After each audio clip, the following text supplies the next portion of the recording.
سی you. وہ ارہم کے department پہنچی، مسکراتی آگے بڑھ رہی تھی کہ ارہم کو دیکھ کر اس کے قدم سست پڑنے لگے اور چہرے سے مسکراہٹ غائب ہو گئی، ایسے جیسے کسی نے اس کے آنکھوں میں انگارے انڈھیل دیے ہوں۔ وہ تپتی نظروں سے ارہم کو دیکھ رہی تھی، جس کے ساتھ ایک لڑکی ہنس ہنس کر باتیں کر رہی تھی۔ وہ وہیں کھڑی اس کا انتظار کرنے لگی۔ ایسے میں ارہم نے اس کو دیکھا اور نظروں کے اشاروں سے کہا آئی ایم کمنگ کہا، اور وہ غصے میں وہاں کھڑی انتظار کرتی رہی۔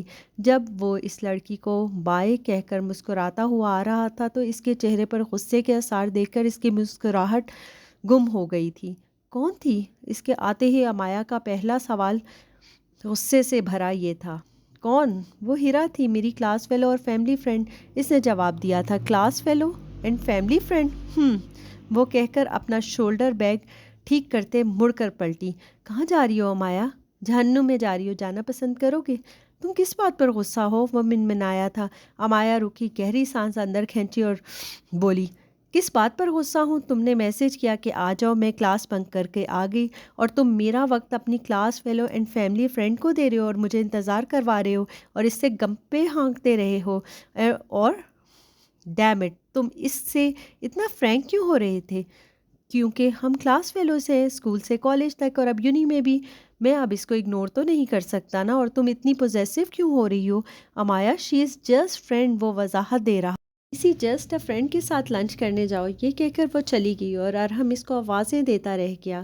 امایا اس سے 2 دن سے بات نہیں کر رہی تھی، نہ ہی اس کا فون پک کر رہی تھی، نہ ہی اس کے میسیجز کا جواب دے رہی تھی۔ یونیورسٹی میں بھی اس کو نظر انداز کر رہی تھی، اس لیے وہ جیا کے پاس کھڑا اپنا حال دل سنا رہا تھا۔ لک ارہم، وضاحتیں دینے سے بہتر ہے تم مان لو کہ تم نے غلطی کی ہے، سوری کہہ کر اس کو منا لو۔ اس کی نیچر ہی اسی طرح کی ہے، اسٹبرن، پوزیسو، اوبسیسڈ۔ وہ مجھے کسی سے دوستی نہیں کرنے دیتی، تو تم پھر بات الگ ہے تمہاری تو۔ پتہ ہے نا، اس نے اسکول میں اپنے دوست کے ساتھ باتیں کرنے والی لڑکی کو اتنا پیٹا تھا کہ ایکسپیل ہونے کی نوبت آ گئی تھی۔ یہ شکر مناؤ کہ ہیرا کو نہیں پیٹا اس نے۔ آخری بات پر وہ ہنس پڑی اور ارہم اس کو حیرت سے دیکھتا رہ گیا۔ لیکن ہیرا میری اچھی دوست ہے، اور میں اب نہیں، تم ہیرا سے بات کرنے سے کوئی نہیں روک رہا۔ وہ اس دن اس بات پر غصہ تھی کہ تم نے اس کا وقت ہیرا پر ویسٹ کر رہے تھے، وہ ہے ہی ایسی، تم کس سے ہنس کر بات کر لو تو سمجھتی ہے کہ تم نے اس کی محبت کسی اور انسان پر نچھاور کر دی ہے۔ وہ اپنے رشتوں کے معاملے میں کسی حد تک پوزیسو ہے، لیکن ارہم دیکھو، جب کوئی انسان تمہیں اتنا ٹوٹ کر چاہتا ہو تو اتنی دیوانگی سے، تو پھر کچھ تم نے بھی تو لگانی ہے نا ایفرٹس۔ فلرٹ سے آگے کی بھی دنیا ہے۔ نہیں جیا، یہ صرف فلرٹ یا ٹائم پاسنگ نہیں ہے، لیکن اب اس کو مناؤں کیسے؟ سمپل سی بات ہے، جا کر اس سے سوری کر لو۔ وہ چاہتی ہے کہ تم ضد کر کے اس کو مناؤ۔ جیا امایا کے مزاج کو اچھی طرح سمجھتی تھی۔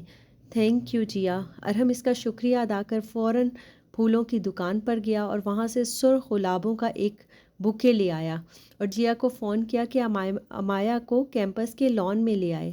جب وہ آئی تو اس کی موجودگی سے بے خبر امایا نے جب اس کو دیکھا تو اس کی مسکراہٹ غائب ہو گئی۔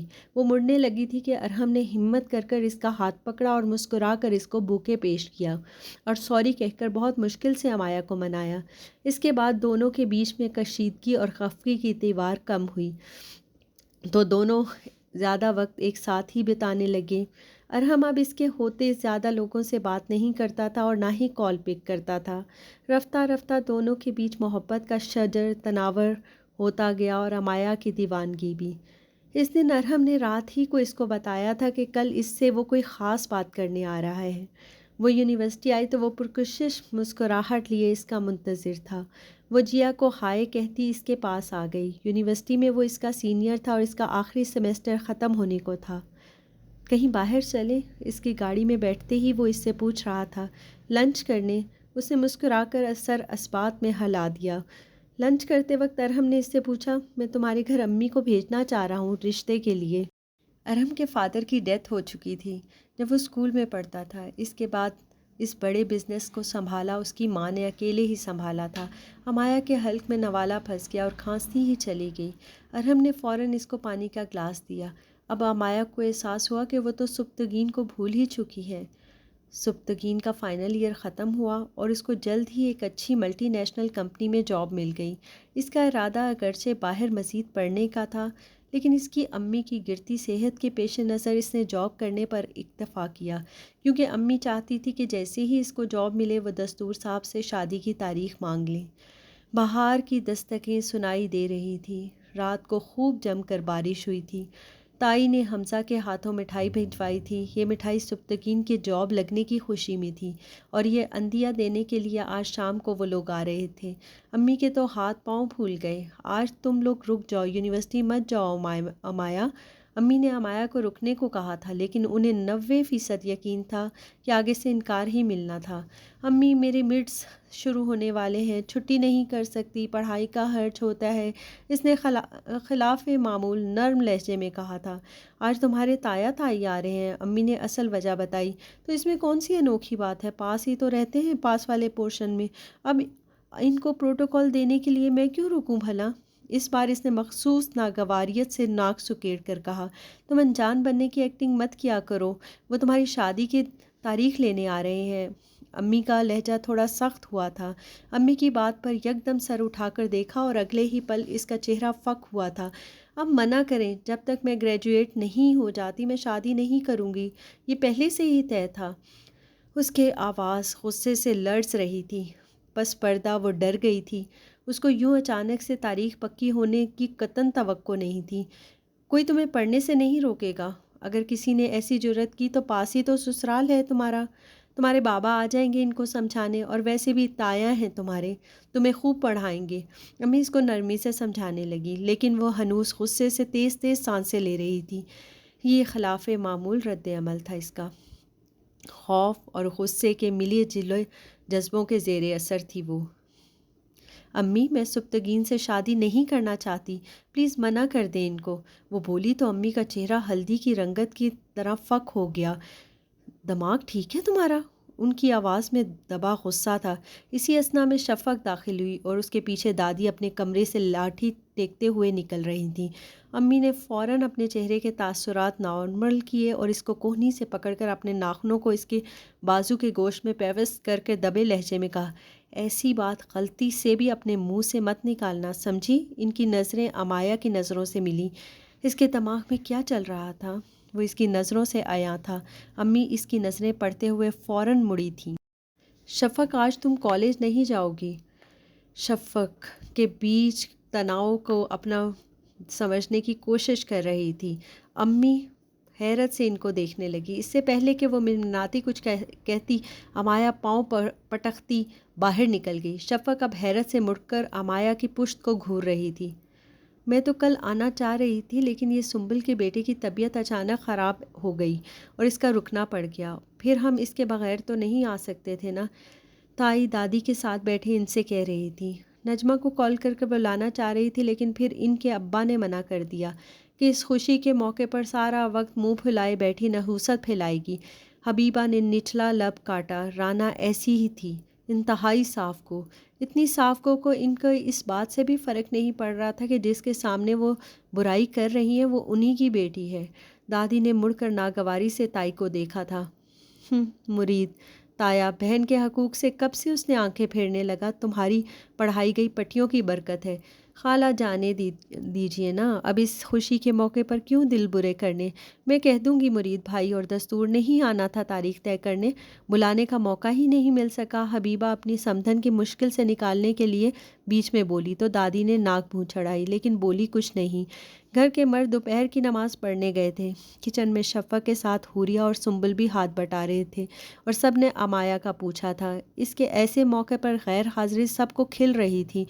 وہی رونا، وہی بہانہ، اس کا پیپر ہے، ہر کسی کے سوال کے جواب میں یہی کہا گیا۔ جیسے ہی نماز پڑھ کر تایا ابا آئے تو کھانے کے بعد تائی نے اپنا مدعا پیش کیا۔ میری دونوں بیٹیاں ماشاءاللہ اپنی گھر کی ہو چکی ہیں، دستور، اور اب میری بڑی ہڈیوں میں جان نہیں رہی کہ میں ان 3 مردوں کی ذمہ داری سنبھالوں۔ میں چاہتی ہوں کہ بس جلدی سے امایا ہمارے گھر آ کر میری ذمہ داریاں بانٹے۔ پڑھنے پڑھانے پر ہماری طرف سے کوئی پابندی نہیں ہوگی، اپنی بیٹی ہے تو آپ کون سی تاریخ سوچ کر آئیں؟ دستور صاحب کے چہرے پر رضامندی کی رمق تھی۔ 3 ماہ بعد، بس آپ کو جتنی تیاریاں کرنی ہوں گی اس دوران کر لیجئے گا، تایا بولے۔ تائی نے پہلو بدلا۔ انہوں نے رات کو 2 ماہ کا کہا تھا۔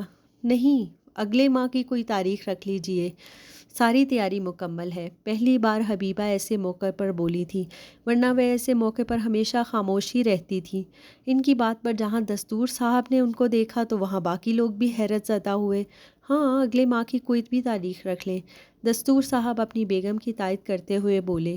وہ نہیں چاہتے تھے کہ وہ سب کے سامنے اپنی بیوی کی پہلی بار کوئی اہم فیصلے کے خلاف بولیں۔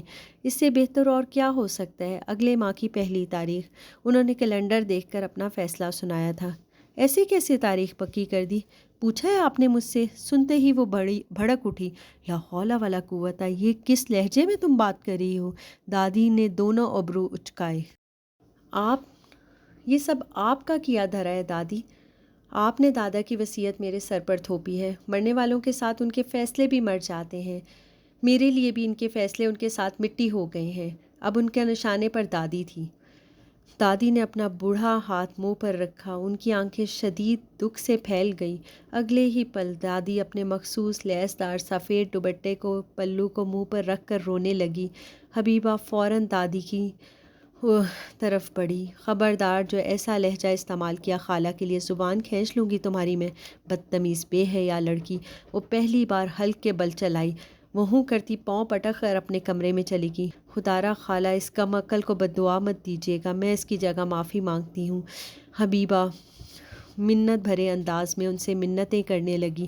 دادی کا گھٹ گھٹ کر رونا جاری تھا۔ امایا نے کمرے میں جا کر سب سے پہلے فون اٹھایا اور میسیج ٹائپ کیا، اپنی اماں کو کل رشتے کے لیے بھیج دو۔ اس کے ہونٹ تنزیہ دائیں طرف پھیلے۔ زبردستی تو کوئی نہیں کر سکتا مجھ سے۔ اس کی آنکھیں سرخ ہو رہی تھی۔ یہ سرخ رنگ اس کی شدت پسندی کا اظہار تھا اور یہ رنگ بغاوت کا تھا۔ صبح کی نوخیزی اپنے عروج پر تھی، سونے جیسی روشنیاں میں سارا منظر نہلا ہوا تھا۔ شفق لیپ ٹاپ پر مختلف فیلڈز کے بارے میں ریسرچ کر رہی تھی۔ رات کو اس نے حمزہ کو میسیج کیا تھا کہ اس کو کون سی فیلڈ لینی چاہیے۔ حمزہ نے فارما اور مائکرو بایولوجی تجویز کی تھی، اس کا جھکاؤ مائکرو بایولوجی کی طرف زیادہ تھا۔ اسی وقت آئین گھر کے سامنے بلیک رینج گاڑی کھڑی ہوئی تھی۔ اس نے حیرت سے لیپ ٹاپ بند کر اٹھ کر ریلنگ سے جھانکا۔ ایک دراز قد کی خاتون نفیس سی ساڑی پہنے اور ہاتھ میں ایک مہنگا سا پرس لیے ان کے گھر کی بیل بجا رہی تھی۔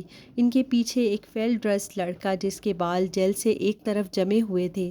نیچے صحن میں تخت پر بیٹھی دادی کو چائے پکڑاتے ہوئے امی فوراً گیٹ کھولنے گئی۔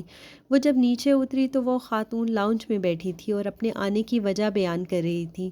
اپنے باپ کا پھیلا بزنس سنبھالے گا اب میں نے بھی کبھی اس کی شادی کے لیے پریشرائز نہیں کیا، لیکن اب اس کی اپنی خواہش ہے تو مجھے بھی اس پر قطعاً اعتراض نہیں۔ میں آپ کی بڑی بیٹی امایا کا ہاتھ مانگنے آئی ہوں۔ ان کے بولنے کا انداز انتہائی نرم تھا اور لہجے کے اتار چڑھاؤ پر جس قدر ان کی گرفت تھی، یہی ان کے خاندانی ہونے کا ثبوت تھی۔ دادی اور حبیبہ نے حیرت سے ایک دوسرے کو دیکھا۔ یہ کیسی بات کر رہی ہیں آپ؟ دادی کی چپتی لیکن حیرانی سے معمور آواز سنائی دی تھی۔ آپ کو یہاں آنے سے پہلے چھان بین کرنا چاہیے تھی۔ جس لڑکی کا رشتہ آپ مانگنے آئے ہیں، اس کی اگلے ماہ شادی ہے۔ خاتون کا چہرہ تاریک ہوا اور اس کی بغل میں بیٹھا ارحم بھی شوق سا باری باری سب کا چہرہ دیکھ رہا تھا۔ آئی ایم سو سوری، مجھے اس نے یہ نہیں بتایا تھا، ورنہ میں یہاں آنے کا سوچتی بھی نہیں۔ شادی کے لیے نیک تمنائیں۔ اب میں چلتی ہوں۔ میں نے اپنے آپ کو بھی اور آپ کو بھی خوب شرمندہ کیا۔ خاتون فوراً اٹھی اور لاؤنج کی کھڑکی میں جھانکتی شفق فوراً اپنے کمرے کی طرف مڑی۔ کمرے میں امایا تیار کھڑی خود کو آئینے میں دیکھ رہی تھی۔ وہ لوگ آ گئے؟ اس نے شفق سے پوچھا۔ تم اس لیے سبتگین بھائی سے شادی نہیں کرنا چاہتی تھی نا؟ وہ لوگ آ گئے؟ اس نے دوبارہ پوچھا۔ تم نے جان بوجھ کر ان کو یہاں بلایا تھا نا؟ میرے سوال کا جواب دو شفق۔ چلے گئے ہیں وہ لوگ؟ امایا کمرے سے باہر نکلی اور ریلنگ سے جھانکنے لگی۔ ارحم گاڑی میں بیٹھ رہا تھا۔ نیچے سے حبیبہ اس کو پکارنے کی آواز آنے لگی۔ امایا، امایا، نیچے آؤ۔ ان کی آواز میں غصہ تھا۔ امایا جب نیچے آئی تو امایا کو تیار دیکھ کر ان کی سمجھ میں سب آ گیا تھا۔ تو تم نے یہ سب جان بوجھ کر کیا ہے؟ میں پہلے ہی بتا چکی ہوں، میں سبتگین سے شادی نہیں کروں گی، امایا نے اطمینان سے کہا۔ تو تمہیں شادی نہ کرنے کے پیچھے یہ وجہ تھی نا؟ یہ لڑکا، یہ اس کی دولت، کتنے مان سے اس دن تمہارے باپ نے نکاح منسوخ کیا تھا کہ میری بیٹی اعلیٰ تعلیم حاصل کرنا چاہتی ہے۔ ان کے مان کا یہ صلہ دیا تم نے، اور یہ تھی تمہاری اعلیٰ تعلیم۔ ایک زناٹے دار تھپڑ اس کے دائیں گال پر پڑا تھا۔ اس نے چہرے پر ہاتھ رکھا اور مڑ کر امی کو دیکھا۔ میں اس سے شادی نہیں کروں گی، رک رک کر چبا چبا کر اس نے کہا، اور اپنے کمرے میں چلی گئی۔ تمہیں پتہ تھا اس سب کا؟ کیا تم بھی اس کے ساتھ شریک ہو؟ امی شفق کی کوہنی کو سختی سے پکڑ کر اس سے استفار کر رہی تھی۔ نہیں امی نہیں۔ شفق کی آنکھیں بھرنے لگی تھیں۔ وہ امایا کی آنکھوں میں بغاوت کی چنگاریاں اور اس کے سپاٹ چہرے کو دیکھ کر سہم گئی تھی۔ اندر ہی اندر تو امی بھی سہم گئی تھیں۔ انہیں امایا کے رویے سے پہلے بھی خوف آتا تھا۔ انہوں نے امایا سے بھی سختی سے بات نہیں کی، کیونکہ وہ اس کی باغی اور جارحانہ انداز طبیعت سے خوف زدہ ہو جاتی تھی۔ اس کے باپ کو آنے دو، اس کی طبیعت تو آج صاف ہو جائے گی۔ غضب خدا کا، اتنی ڈھیل دے کر اس کو اتنا بے شرم بنا دیا ہے۔ میں نہ کہتی تھی حبیبہ، روک ٹوک کیا کرو، تمہاری بیجا نرمی نے ہی یہ دن دکھایا ہے۔ دادی کی آواز امایا کے لیے نفرت تھی۔ دادی کی آواز میں، خدا را خالہ، آپ دستور سے کچھ نہیں کہیں گی، میں سنبھال لوں گی یہ سب۔ نکاح کے وقت اپنی جان کا واسطہ دے دوں گی۔ مان جائے گی، حبیبہ بے ربط لہجے میں کہے جا رہی تھی۔ میں سنبھال لوں گی، بس یہ بات گھر کے مردوں تک نہیں جانی چاہیے خالہ۔ امی منت کر رہی تھی، اور آج اماں کو یوں منت کرتے بے بس دیکھ کر شفق کی آنکھوں میں آنسو بہنے لگے تھے۔ اس کو امی کو پہلے بتا دینا چاہیے تھا کہ امایا ساری رات فون پر باتیں کرتی ہے، پتہ نہیں کس سے۔ اس کو جواب تو واضح طور پر اب نظر آ رہا تھا۔ تائی نے پیغام بھجوایا تھا کہ امایا ان کے ساتھ شاپنگ کرنے چلے، لیکن امی نے یہ کہہ کر منع کر دیا کہ امایا کی طبیعت ناساز ہے۔ امی نے بابا سے امایا کا حالیہ سیمسٹر بھی فریز کروایا تھا۔ اب اس کی یونیورسٹی بھی چھوٹ گئی تھی۔ اس سب کے دوران امایا نے کچھ نہیں کہا۔ اس نے نہ تو کوئی احتجاج کیا اور نہ ہی کوئی گیلا شکوہ۔ وہ سارا وقت خاموش رہتی۔ اگلے پارٹ کے لیے ایپیسوڈ 4 دیکھیں۔ تب تک اللہ حافظ۔